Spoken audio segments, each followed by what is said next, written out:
Hey, ladies and gentlemen. I thought I'd make a little cameo in class again. Hopefully, this time we actually publish the video and you guys will have a chance to watch it. So, you just finished a discussion about what makes you believe in something. Are you a person that ascribes more to logos or pathos or ethos? You appreciate it when someone just tells you what to do because they said so. Well, the fact of the matter is that when we're looking at the Bible, we incorporate logos, pathos, and ethos in regard to our beliefs. However, there's a lot of questions about why are the books that are in the Bible actually there in the Bible? Did they just end up there by chance? Did somebody in a stuffy old room with a big beard choose to put them there? Well, in fact, there are 6 different reasons that the books that are in the Bible actually appear in the Bible. And all of them are held to a very high standard of proof. So you don't just throw anything into the Bible and bang, we have Christianity, or bang, we have Judaism. The fact of the matter is that they all went through various levels of inscrutability and various levels of skepticism before they were actually placed in the Bible. So we're going to talk about those briefly just so you have them going into today, because when we look at the miracles performed by Jesus, there's good questions around the fact of why were these miracles chosen? Why were these the Gospels that make up the Gospels of the New Testament? And hopefully we're going to be able to answer a couple of those questions.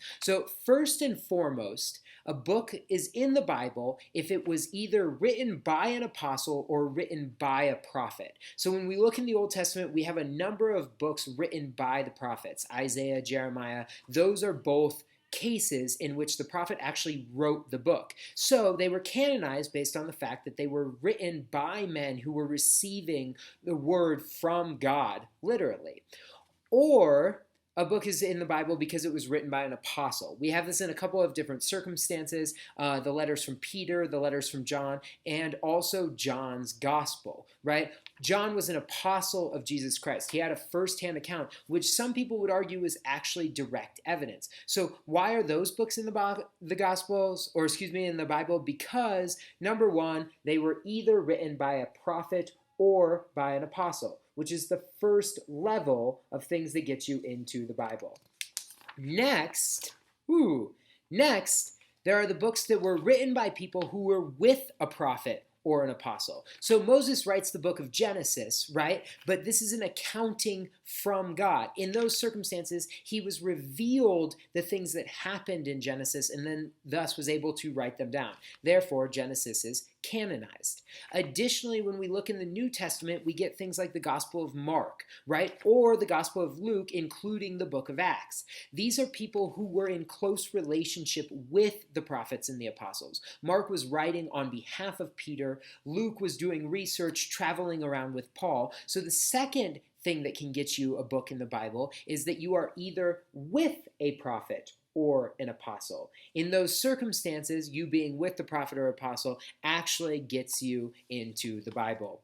Next, we have what is called truthfulness. Now, the level or the standard of truthfulness is actually pretty huge. So when they were debating about what scripture to actually put in the canon, they had to decide, well, is this scripture in fact truthful? And they actually had inquisitors, investigators, people looking into all of this, right? No one was going to just throw something in the Bible that wasn't consistent with everything else, which we'll talk about momentarily. So if there were facts that proved not to be truthful or were in question of being truthful, then they didn't make it into the Bible. That's why we have all these gospels like the Gospel of Thomas, the Gospel of Mary Magdalene, that haven't been canonized because there are elements of them where the truth is questionable. So what's the third thing that gets you into the Bible? Yes, exactly, truthfulness, right? So as we move on from truthfulness, we move to consistency. So the Bible wasn't all just lumped together at one time,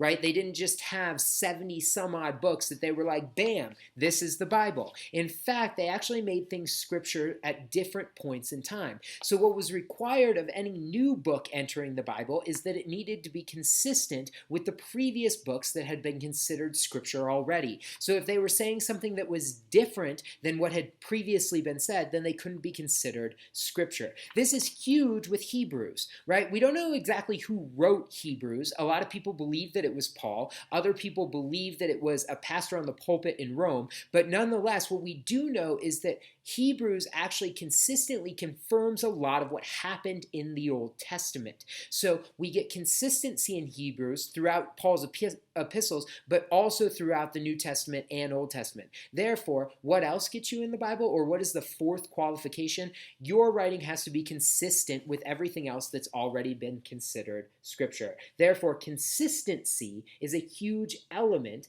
of biblical canonization.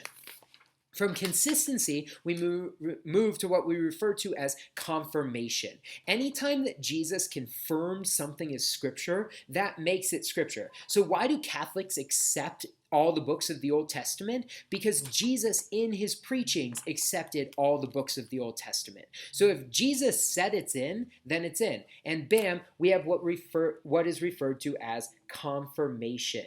Your Scripture has been confirmed as Scripture. This also happened with things in the New Testament when New Testament writers would refer to other pieces as Scripture. So in the debate of Mark, Matthew, and Luke, Luke and Matthew theoretically pulled upon Mark in the writing of their Gospels. Therefore, it legitimizes Mark in the process.